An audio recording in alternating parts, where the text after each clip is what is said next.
Hi, YouTube friends. I'm Heidi Villegas with Healing Harvest Homestead, and I'm actually just home from being in town, and I thought I'd hop on here today really fast and just tell you what it's like to be an herbalist.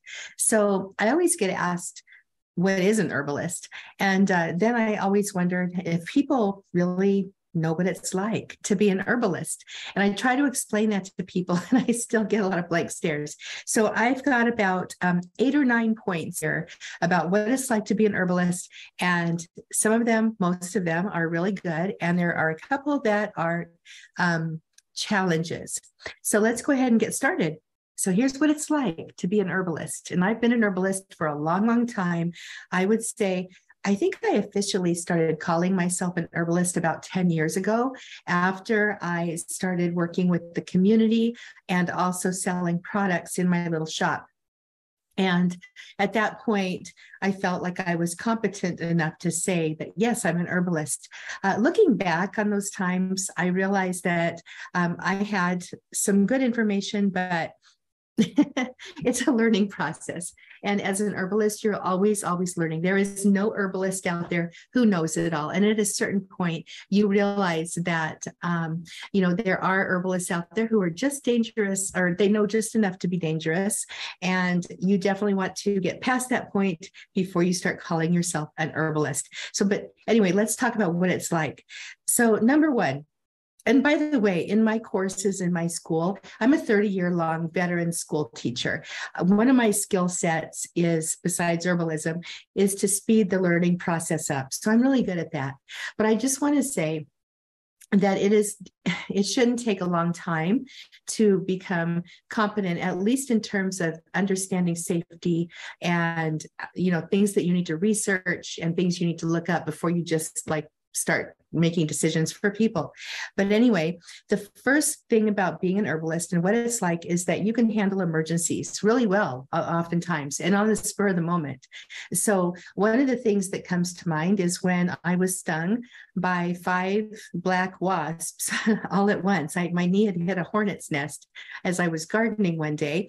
And the first thing that I did was I ran for the broadleaf plantain bush that I had kept alive in my kitchen garden. And I'm so glad I decided not to pull it up. Plantain's generally a weed, but I thought, I might just need that this summer. And lo and behold, I did.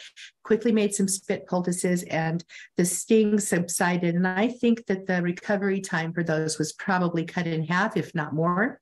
Another incident I had recently, this was back in October, I was traveling and I was clear across the country in Florida, and I got really fast. It came on really hard, really fast. It was my very first case of COVID, and I was not doing well. I have scarring in my lungs anyway from childhood pneumonia and bronchitis for many, many years on annual bouts of it. By the way, when I started using herbs consistently and helping my body get into a state of balance, all of that stuff went away. I don't have those issues anymore. I haven't had bronchitis in many, many years. But anyway, because the C word hits the respiratory system so hard, I was not doing well.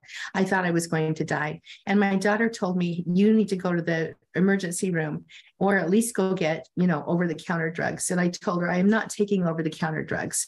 They don't do anything except mask symptoms. They don't help the body heal. And so that was a big fat no.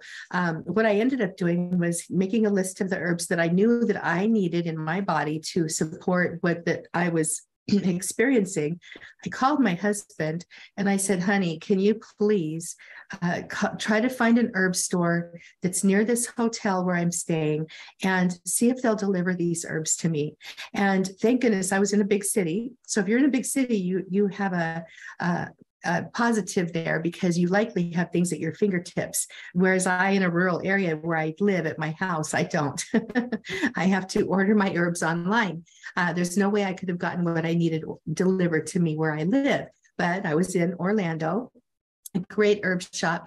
A young man came with the things that I asked for, and I immediately started taking them that night. Every 2 hours I was awake, coughing so hard, it hurt so bad. But luckily, because of the herbs and how they were supporting me, by the time I woke up in the morning, I actually felt good enough at that point. It was like 4 a.m. to get downstairs and get to the airport and get on the plane. And yes, I did wear a mask. And yes, I did go to the restroom and try to isolate myself when I needed to cough, or I at least coughed into my shirt. I did everything I could, but I had to get home because I knew I was going to end up in the hospital if I didn't. And I was alone. Not a good situation. So I arrived home and there was my husband, and I literally cried when I saw him.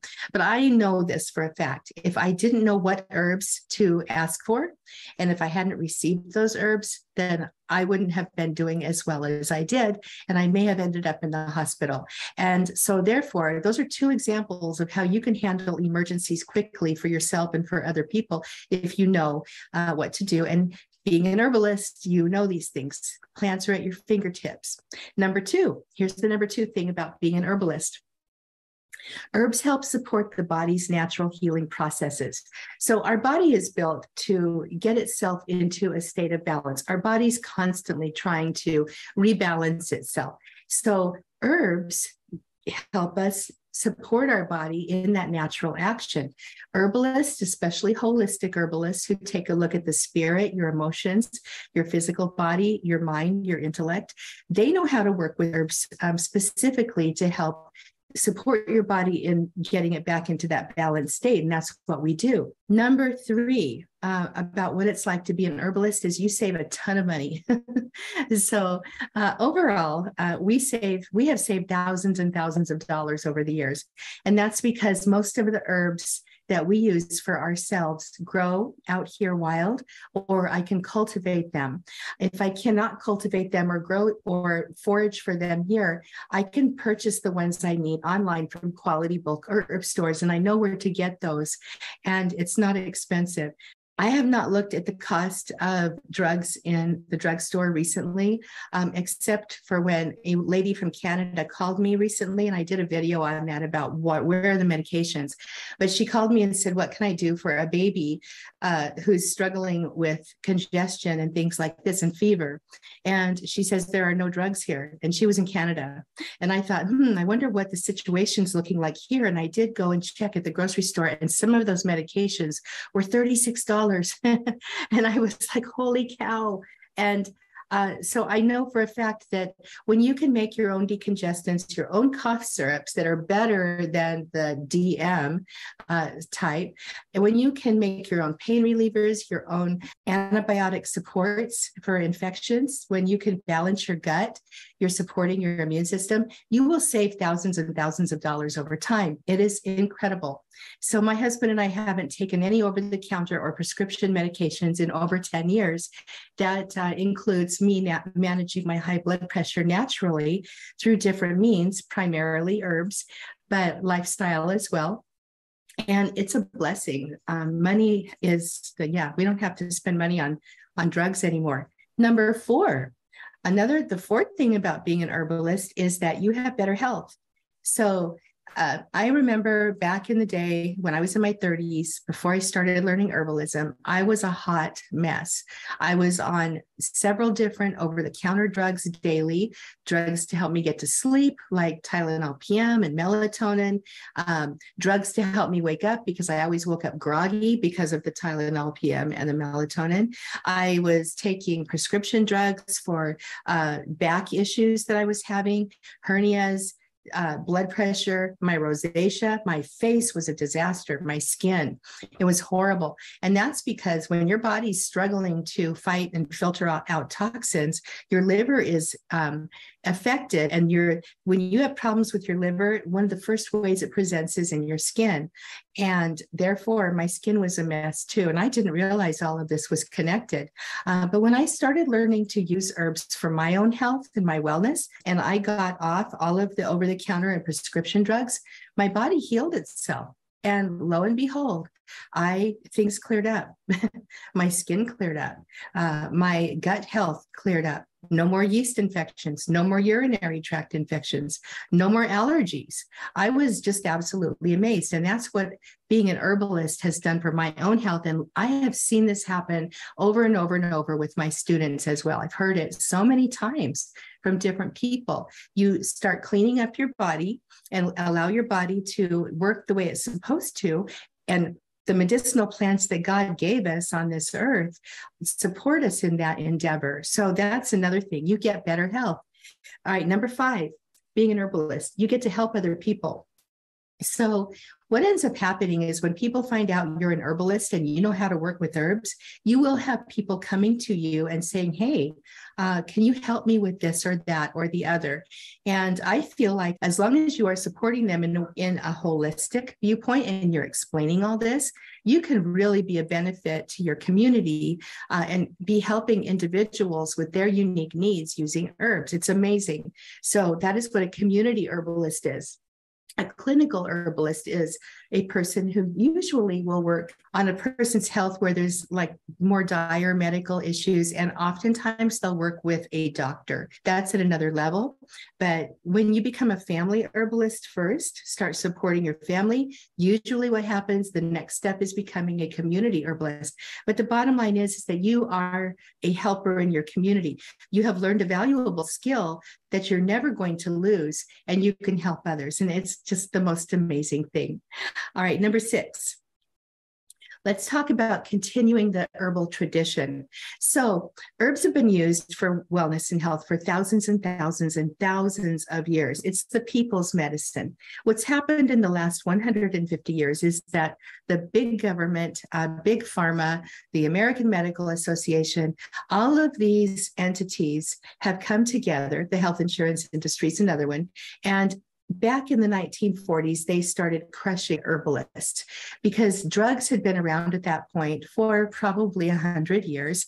And they realized that people were turning to herbs still when they wanted to sell their products. We used to have eclectic herbalism schools in our country, and they were made illegal. And herbalism was no longer viewed as an alternative medical modality or even a health practice. So that happened in the 1940s, 30s and 40s. By the time the 1960s came around with the hippie movement, quote unquote, and the whole back to earth thing, herbalism started experiencing a resurgence. And now we're looking at 60 years later, look at us. Herbalism is becoming a real viable thing that people want to learn about. And even though it's still not recognized as an alternative health practice, people are recognizing that it is legitimate. And when you know how to use herbs, you are taking back the old traditional knowledge that's been lost to us as individuals over the last 150 years because of the powers that be. I think it's our responsibility to take this matter very, very seriously and start learning herbalism again, if you're at all interested. The other thing is, this is number 7, you're going to leave a legacy for your children and your grandchildren. I have stacks of herbal notebooks at this point with all my recipes and protocols that I've developed over, I think I started my protocol books about 12 years ago, but I've been working on things like that prior to that for many, many years. But I've got stacks of them at this point. Guess who's going to get those? And hopefully they won't throw them away. But my children, my grandchildren, my great-grandchildren, perhaps, they're going to experience that knowledge that might be taken away from us again. And I suspect it will be at any time. So you are going to be leaving a legacy of knowledge to your children that people just don't have right now. It's the rare person who understands herbalism right now, even though it is experiencing a resurgence. There just aren't very many people who really get it. 8. This one is not a positive. However, I like to turn negatives into positives, okay? People won't get you. When you tell them you're an herbalist and what you do, you're going to get blank stares. You're going to get the eyeball looks. You're going to get people calling you a weirdo, a voodoo witch doctor, a witch. You're going to be called all kinds of things. Your kids are going to make fun of you. Your family's probably going to make fun of you. Your neighbors might make fun of you. You're going to be known as the hippie lady. I've heard all of these things, okay? And my students have too. Here's the thing. When you start working with herbs and you personally start experiencing the health benefits and other people see that, and then they start asking you, hey, can you help me with this, that, or the other? And you say, sure, let me see what I can do. And they experience the benefits. All of a sudden, you're not weird anymore. All of a sudden, people are grateful. All of a sudden, and I've seen this so many times, family members get on board. I've had students tell me that their teenage boys will go hurt themselves and come in, Mom, do you have any of that stuff that you made? It's amazing. So initially, yes, it's a weird kind of a thing where people are going to see your odd looking herbs in the cupboard and your tinctures. Where's my tincture here? That I was getting ready to work with. They're going to see your sprays and your all of your homemade stuff, and they're going to, maybe not think it's a realistic thing at first, but as you learn and as you explain the chemistry of the things that you're making and how and why they work, people do buy in. I just want to say this too. It's really important when you're early on in your learning journey to find a community of other herbalists where you can be supported in your learning and in your practice, especially if your family's not on board or your friends. This is very important because it gives you a place to talk with other people and maybe even have mentorship from a teacher who's really there, not some anonymous school, but an actual teacher who's there. And this is so important in your support as you become an herbalist. And I just want to say my School of Botanical Arts and Sciences is perfect for you. If this is something you think would be fun and helpful for you, is to have that support and that mentorship. I'm extremely passionate about A, loving plants, and B, the importance of them in people's lives, and C, helping others learn. Being a school teacher for so long, there's nothing better than learning and education, and I'm really good at it. just saying. So anyway, take a look at my school and see if there's something there for you. All righty. So number 9, this is the last one. Being an herbalist, I'll put my 9 fingers up here. It forces you to think ahead. It forces you to be prepared. The thing is take my, I hate to say that word on YouTube because I never know when they're going to shut something down. Take my C word example for a moment. I was not prepared because I was traveling. All right. Now that I know what I know and I experienced what I experienced, I know to look ahead, and wherever I'm traveling from now on, I'm going to be checking out potential herb shops ahead of time and making sure that if I have a major problem, I can get the things I need. If not, I guarantee you I'm going to be taking small bottles of certain things that will support my body systems, especially my weak ones, just in case. So it makes you be prepared. The other thing is that when you start building your home apothecary and you start getting your bank of tinctures and your sprays like this and your scrubs and your salves and your ointments and your balms and your acetums and all the things, when you start getting those things developed and planned and organized, you're prepared. You are so much more prepared than if you're one of those prepper people who goes to the drugstore and gets all stocked up. They have all of their drugs and things. No, if you know that if you have a bout of really significant diarrhea, you need some blackberry leaf, and you can just go out to your garden and grab some leaves if you need it. And I'm dead serious about this. You might laugh and say she's like totally joking. No. Blackberry leaf and blackberry root are probably the best thing you can use for explosive diarrhea ever. Okay. Much, much better than the stuff you're going to get in the drugstore. And those plants support your body. So anyway, that was a kind of a weird example, but herbs help you to be prepared, and they force you to be prepared because you're going to be thinking ahead about all the things you need, and you're going to start asking yourself about the plants that grow in your yard. I can't tell you how many students, after starting to learn herbalism, have come into the group and said, hey, I've got this herb growing or that herb growing. Hey, I've got plantain. I had one student who had been pulling up this beautiful yellow flower every year that was growing along her walkway. And she realized when she started learning herbalism that it was elecampane. a wonderful respiratory herb. Some people love to get rid of mullein. Mullein is amazing. Dandelion is another one. I could just go on and on and on, but you have herbs growing around you right now. I guarantee it, that support your health and your wellness. Okay, this is getting long, so I'm going to go ahead and sign off. I am Heidi Villegas with Healing Harvest Homestead. If you're interested at all in natural living, herbalism, aromatherapy, how to take care of yourself and be more self-reliant in the world, I hope you'll subscribe to my channel, and I hope that you will join my newsletter list. You can find a link in the description below. And I am getting ready to open my Family Herbalist course. I open it usually 3 times a year, and I am in there with my students. I'm in the trenches with you. I put a link in there, and if you're interested, check it out. It might be something that you want to do. If so, I would love to have you join us. If not, I just want to ask you this question. When are you going to start?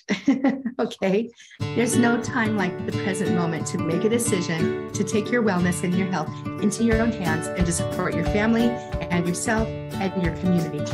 All righty, I'm going to sign off. I'm Heidi Villegas with Healing Harvest Homestead. This was a fun talk to have with you today. I hope you enjoyed it, and I hope you'll join us in our community. All right, I'll see you later. Bye-bye.